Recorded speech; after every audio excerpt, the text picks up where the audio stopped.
Então quero colocar um texto da Bíblia para vocês aí agora. É 2 Timóteo capítulo 3, versículo 1 a 5, onde Paulo escreveu assim: Sabe, porém, isso. Nos últimos dias sobrevirão tempos difíceis, pois os homens serão egoístas, avarentos, jactanciosos, arrogantes, blasfemadores, desobedientes aos pais, ingratos, irreverentes, desafeiçoados, implacáveis, caluniadores, sem domínio de si, cruéis, inimigos do bem, traidores, atrevidos, enfatuados, mais amigos dos prazeres que amigos de Deus. Até aqui, sempre quando eu li esse texto, por muito tempo eu pensava apenas nas pessoas que não tinham temor de Deus, nos chamados ímpios, que são desafeiçoados, inimigos de Deus, amigos dos prazeres, desrespeitosos. Mas de um tempo para cá, eu fui fazer uma exegese, uma hermenêutica desse texto, e os meus olhos correram para uma parte no final ali que muitas vezes passa batida. Eu vou repetir o texto aí, você vai ver qual a parte. Eu até sublinhei de amarelo ali. Tendo forma de piedade, negando-lhe, entretanto, o poder. Foge também deles. Eu vim só colocar o celular aqui para marcar o tempo. Tendo forma de piedade, ou seja, Paulo estava escrevendo isso para Timóteo. E Paulo está fazendo uma lista negativa de pessoas que têm forma de piedade. Então ele não está falando dos ímpios, puramente ímpios. Ele está falando de cristãos, de pessoas da igreja, que tinham, ou pessoas religiosas, que tinham forma de piedade, mas nega o poder dessa piedade. E ele fala com Timóteo: foge também destes. Voltando para mim, ou seja, hoje, talvez o grande problema da sociedade cristã ocidental em que nós vivemos não são aqueles inimigos declarados do cristianismo, mas aqueles que têm a forma da piedade, mas negam o poder e são às vezes um joio trazendo coisas ruins para dentro do povo de Deus. Veja, nós estamos dizendo, e a maioria das pessoas do Brasil são cristãs, e como cristãs a maioria delas deveria supostamente acreditar na segunda vinda de Cristo. Porque a volta de Jesus é um tema que percorre o catolicismo, o pentecostalismo, o evangelicalismo, o protestantismo e outras religiões que nós temos no Brasil que dizem ter uma base cristã. Ou seja, está no credo rezado sempre na Igreja Católica, que é um credo que vem desde o segundo século da época pós-apostólica, que diz: crê em Deus Pai Todo-Poderoso, Criador dos céus e da terra, e lá no final diz: está sentado à direita de Deus Pai Todo-Poderoso, de onde há de vir a julgar vivos e mortos. Então ele vai voltar, está lá no credo. Os protestantes cantavam já refugia a glória eterna de Jesus, o Rei dos Reis. Breve os reinos desse mundo ouvirão as suas leis. Ou seja, Jesus vai voltar. Adventistas significa nós cremos no segundo advento de Cristo. Agora, o que pouca gente leva em consideração, é aí que está o perigo de nós parecermos palhaços contando uma piada, só arrancamos risada, é que nós não levamos a sério o fato de que a segunda vinda de Cristo está intimamente associada com a pregação do evangelho no mundo. Eu vou mostrar algumas passagens para você, vou colocar aqui na tela. Mateus 24, 14. Se você ler depois na sua casa todo o capítulo de Mateus 24, ele fala da segunda vinda de Cristo e as coisas que iriam acontecer no mundo antes da segunda vinda de Cristo. Lá fala de guerras, terremotos, fome. Mas, sempre que anuncia estas coisas do mundo secular, a Bíblia fala assim: ainda não é o fim, é o começo das coisas. Mas quando chega no verso 14, Jesus disse assim: e este evangelho do reino será pregado em todo o mundo, em testemunho a todas as nações. Então virá o fim. Note que aqui ele não falou, então é o começo das dores. Ah, mas ainda não é o fim. Não. Quando o evangelho for pregado no mundo inteiro, então virá o fim. Essa passagem por si só já me leva a crer que existe uma relação íntima entre a segunda vinda de Cristo e a pregação do evangelho no mundo. Marcos 13, verso 10 também diz: mas é necessário que primeiro o evangelho seja pregado entre as nações. Ou seja, para que a volta de Jesus ocorra, é necessário primeiro que o evangelho seja pregado em todas as nações. Apocalipse 14, 6 e 7 também diz: vi outro anjo que voava pelo meio do céu e tinha o evangelho eterno para proclamar aos que habitam sobre a terra, a toda nação, tribo, língua e povo. Segundo a ONU, tem uns 250 e poucos países reconhecidos pelas Nações Unidas. Ou seja, todos esses têm que ouvir do Evangelho. Quer ver mais algumas passagens bíblicas? Vamos mais uma lá. 2 Pedro, capítulo 3, versos 9, depois os versos 11 a 12. O Senhor não retarda a sua promessa, ainda que alguns a tenham por tardia, mas é longânimo para convosco, não querendo que alguns se percam, senão que todos venham a se arrepender-se. Visto que todas as coisas hão de ser assim desfeitas, deveis ser tais como os que vivem em santo procedimento e piedade, aguardando e apressando a vinda do dia de Deus. Aguardando e apressando. E Romanos 11, 25 e 26 também fala, até que entre a plenitude dos gentios e assim todo Israel será salvo. Ou seja, essas passagens bíblicas deixam claro para mim que há uma correlação íntima entre a segunda vinda de Cristo e a pregação do Evangelho no mundo. Aí você pode perguntar assim, Rodrigo, mas vem cá, mas não faz sentido, porque a segunda vinda de Cristo ao mundo acontecerá no tempo marcado por Deus. E Deus já sabe qual é esse tempo. Então, se Deus tem uma data, essa data, pela lógica, não pode ter nem adiantamento nem tardança. Só que não é bem isso que a Bíblia diz. A Bíblia fala da tardança. Tanto é que quando Jesus conta a parábola das virgens, ele fala assim, e tardando o noivo, as virgens, que representam o povo de Deus, foram tomadas de sono. Mateus capítulo 25. Em tardando o noivo, as virgens foram tomadas de sono, ou seja, a igreja entra num estado de torpor mental e espiritual. Mas calma que eu vou explicar para você essa aparente contradição. Como é que nós podemos associar o fato de Deus saber o dia da vinda de Jesus e ter estabelecido esse dia com o fato de que esse dia pode ser adiantado ou atrasado? É o seguinte, imagina que eu estou saindo daqui para São Paulo, tá certo? E o Waze me dá o seguinte, olha, você vai chegar em São Paulo daqui a 2 horas e 10 minutos. O Waze já calculou várias coisas. Ele calculou o trânsito, ele calculou se está tendo muito congestionamento, se teve um acidente, se uma via está interditada, então tem que ir para outra via. Então o Waze já calculou. O Waze já deu a data, a hora que eu vou chegar em São Paulo. Mas essa hora que o Waze calculou poderia ser outra se não tivesse trânsito, se não tivesse interdição. Percebe? O Waze calculou, mas ele calculou com base na situação que está a estrada.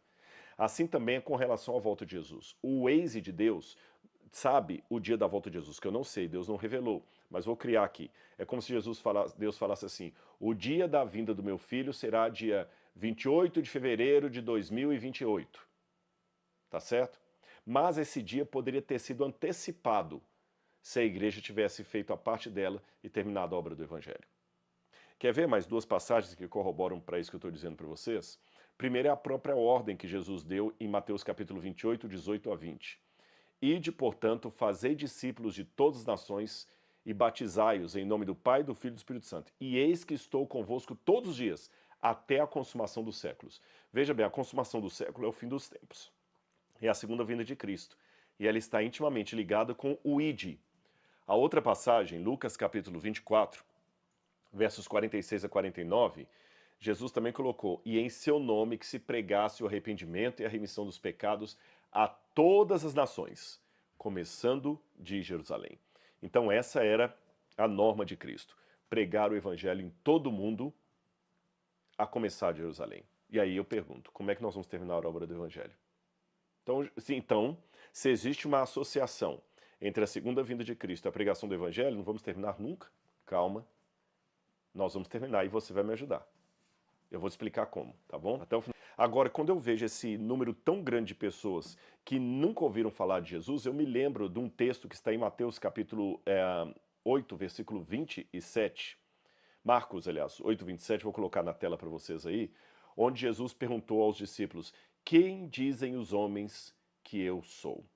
Depois eu quero que você leia toda essa passagem de Marcos capítulo 8, ela acontece o seguinte, a Bíblia diz que Jesus, deixando o mar da Galileia, foi para a região de Cesareia de Filipe. Pode tirar. E quando Jesus foi para Cesareia de Filipe, Jesus lá em Cesareia de Filipe perguntou para os discípulos assim, quem dizem os homens que é o Filho do Homem? Quem as pessoas dizem que eu sou? Aí os discípulos falaram, bom Senhor, uns falam que o Senhor é Elias, outros falam que é Jeremias, que o Senhor é um dos profetas ressuscitados. Aí Jesus, e vocês? Quem vocês dizem que eu sou? É nesse momento que Pedro dá um salto e fala, tu és o Cristo, o Filho do Deus vivo, e Jesus diz para ele, bem-aventurado és tu, Simão Bar-Jonas, porque não foi nem carne nem sangue que te revelou isso, mas meu Pai que está no céu. Ele era o Cristo, o Filho de Deus, conforme a declaração de Pedro. Mas se ele é o Cristo, o Filho de Deus, por que eles estão dizendo que ele é profeta, que ele é Elias, que ele é Jeremias? Ou seja, a retórica da pergunta de Jesus é, quem eles estão dizendo que eu sou por causa do que vocês estão ensinando para eles? Se eles estão falando coisas erradas a meu respeito, é porque vocês não estão ensinando o que é correto. Se eles estão falando coisas bonitinhas, mas que não são exatamente aquilo que eu sou, é porque vocês não estão representando aquilo que deveriam representar. Perceberam o problema? Perceberam isso também para nós que vivemos hoje? Muitos autores dizem que a Europa já vive uma fase pós-cristã. Países como Suécia, Holanda, Alemanha, França, Dinamarca, Portugal, já não podem ser colocados mais como países cristãos. As igrejas estão sendo fechadas. O que mais você encontra na Europa são igrejas lindas, enormes, algumas católicas, outras anglicanas, protestantes, igrejas de 300, 400 anos, que agora estão virando, sabe o quê? Lugar para bilhar, danceteria, pub, porque não tem mais função de igreja, o prédio estava lá, foram vendidas.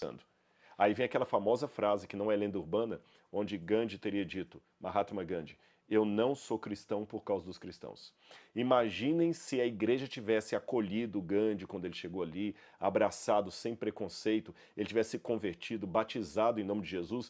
Hoje a Índia seria talvez um dos maiores países cristãos do mundo. Um país com mais de 1 bilhão de habitantes. E uma das principais práticas do cristianismo que nós precisamos ter é o amor, é a caridade.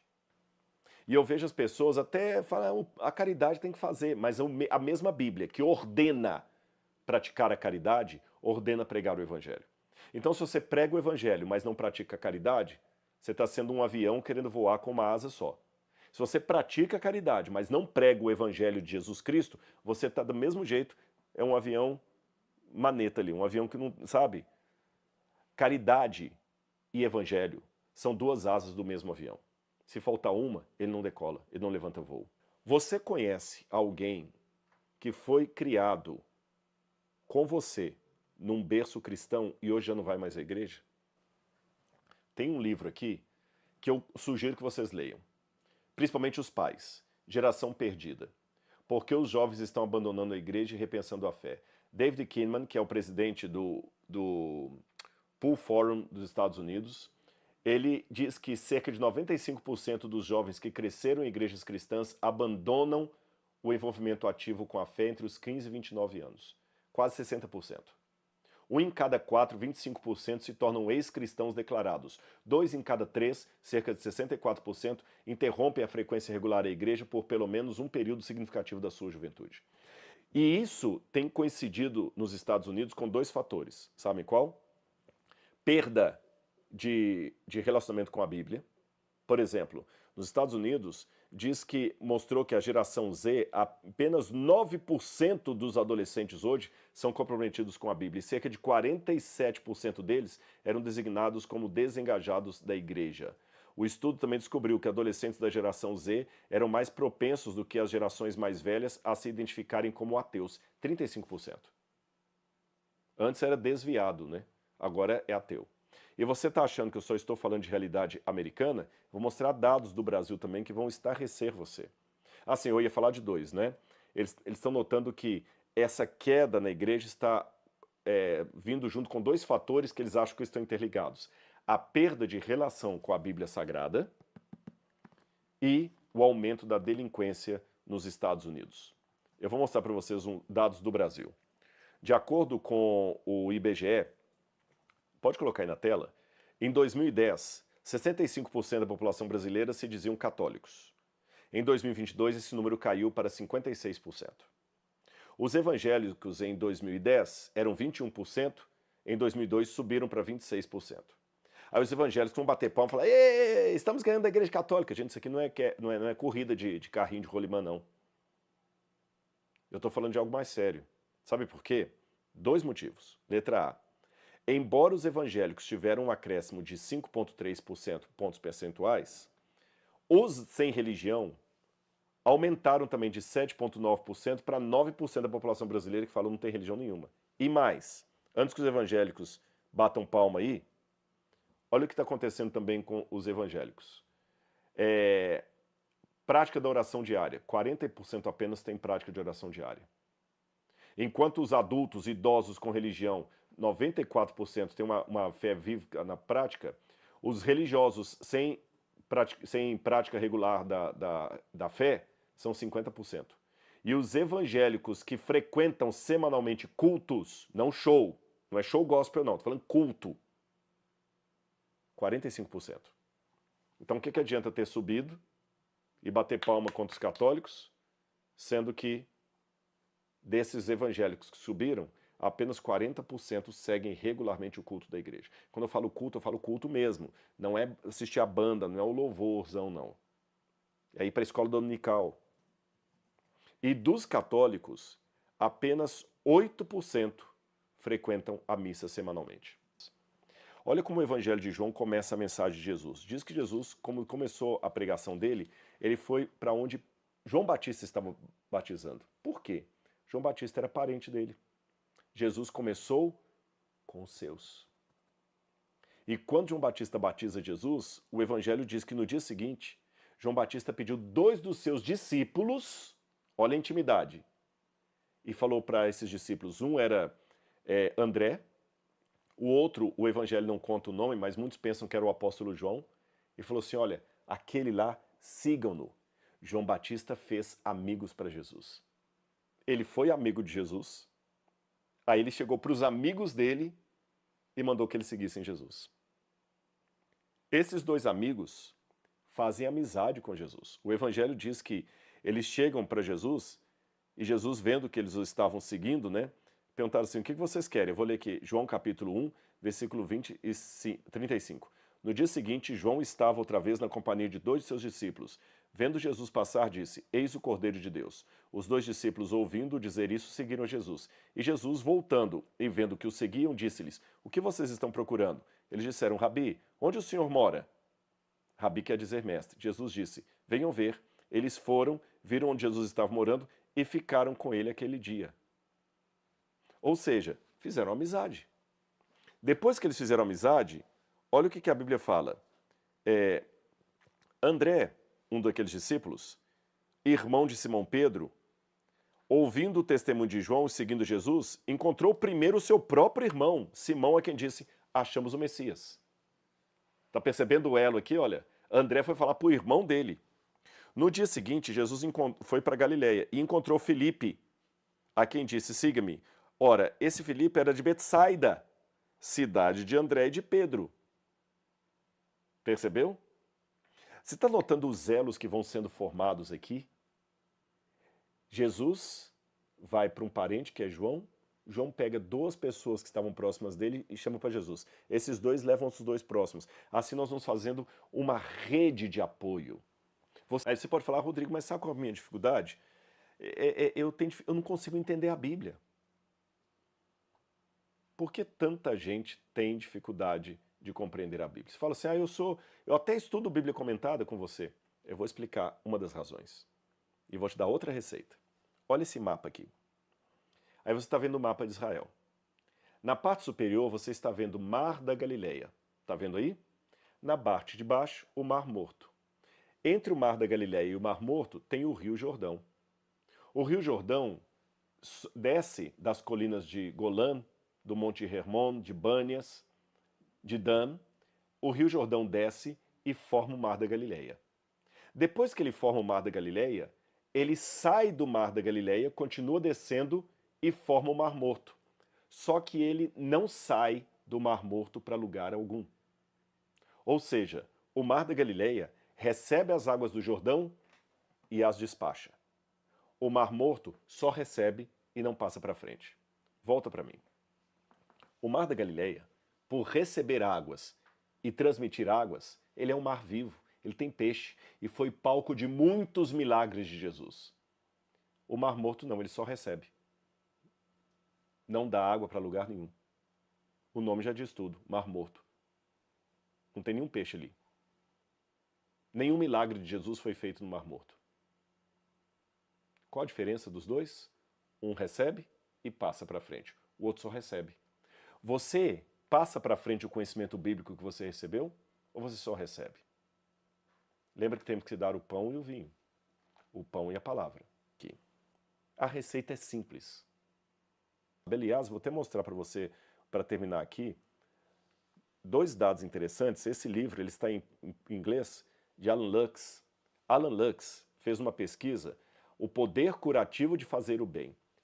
E baseado numa pesquisa de mais de 3.000 voluntários, eles perceberam que quando você ajuda, ele chama isso de helper high, que significa a euforia de quem ajuda, você tem uma sensação de bem-estar, de leveza, de energia, redução imediata de estresse, aumento da liberação de endorfinas e dopamina, a substância da felicidade. Ou seja, ajudar o outro é bom para você. Você sabe que eu tive depressão profunda, né? E uma das coisas que a minha médica falou que me ajudou na minha depressão foi eu ajudar outras pessoas, mesmo quando estava deprimido aqui no serviço. Ajude alguém, até financeiramente. Esse estudo também foi reproduzido no Journal of Economics and Finance, dizendo que o poder do Helpers High, mostra que quando você ajuda até financeiramente, você é beneficiado. Aí eu lembro de Atos, capítulo 20, verso 35. A maior felicidade em dar do que em receber. Mas eu quero deixar um recado para você. Ela é válida para me ensinar uma coisa. Há muitos que buscam longe o que está perto. Será que você está buscando longe o que está perto? Pensa agora no seu filho que está precisando do evangelho aí. A gente está preocupado em evangelizar a África, a janela das 40, e temos que atingir, mas é começando daqui. A gente está preocupado em como é que vamos ter os bilhões de dólares para erradicar a fome no mundo. Tem gente aí do seu lado que você pode ajudar. É dar o pão e a palavra. As duas coisas, não é só uma delas não. Você entendeu o que eu quis dizer com a expressão o inferno agradece? Quando o mundo ocidental, que se diz cristão, não partilha a sua fé, não vive aquilo que o Cristo ensinou, o inferno agradece. E eu não quero que o inferno agradeça o meu mau cristianismo. E correndo o risco de parecer repetitivo, eu quero deixar um ponto para você pensar. Na verdade, eu quero deixar um ponto acordado entre nós. Quando eu menciono essa frase tão forte, o inferno agradece, eu não estou falando do inferno como um lugar de fogo e enxofre, agora lá, diabinhos assim, a lá Idade Média. Eu quero falar do inferno como um símbolo de desordem, de caos, como um símbolo de tudo aquilo que se opõe à luz. Eu estou falando daquele inferno que já está entre nós, de ignorância espiritual, aquele inferno que domina os lares, aquele inferno que, quando a verdade é esquecida, ele ganha força. Aliás, isso é um ponto importante, porque sempre que o domínio das trevas avança de forma visível, e em muitos casos a batalha é espiritual, nós estamos favorecendo o lado de Satanás. Essa batalha espiritual, ela é coletiva, mas ela também é travada em muitos momentos a sós. A batalha espiritual é travada onde às vezes o seu padre, o seu pastor, o seu bispo, o seu líder espiritual, ou até mesmo a sua família não tem acesso. Porque essa batalha é travada especialmente no nosso coração. E eu falo com propriedade sobre isso, porque eu vivi na pele o que é passar pelo vale da sombra da morte, gente. Eu vivi na pele o que é ter depressão. Houve tempos na minha vida que eu não tinha força nem para abrir a câmera e falar Deus é amor, quanto mais palavras de esperança. Então, por favor, não pense que eu não estou falando que eu não saiba, ou que você está sozinho na sua dor. Talvez a Bíblia já até tenha ficado aberta aí na cabeceira de sua cama por dias, mas só como um amuleto para espantar demônio. Talvez você tenha até parado de estudar a Bíblia porque não achou que não ia entender a palavra, ou porque a rotina engoliu o seu devocional. Aos poucos a chama da fé foi diminuindo. Quem sabe, eu perguntei na enquete, quem aí conhece alguém que já saiu da igreja? De repente, você mesmo é alguém que já largou a igreja há muito tempo. Eu quero forçar você agora, em nome de Jesus, que você precisa deixar a sua zona de conforto, deixar aquela própria ignorância confortável, porque o verdadeiro avivamento espiritual não acontece em eventos, shows gospel ou programações de grandes multidões que são montadas. O verdadeiro reavivamento acontece quando uma mente prostrada em oração sincera, é iluminada pela verdade que vem da palavra de Deus. É um movimento como o Pentecostes, aquele lá do início da história cristã. Aquele movimento que não foi resultado de uma obra cristã, ou de uma obra humana, ou de uma obra institucional. Não, eu estou falando de um produto que não vem pelo CNPJ de uma igreja.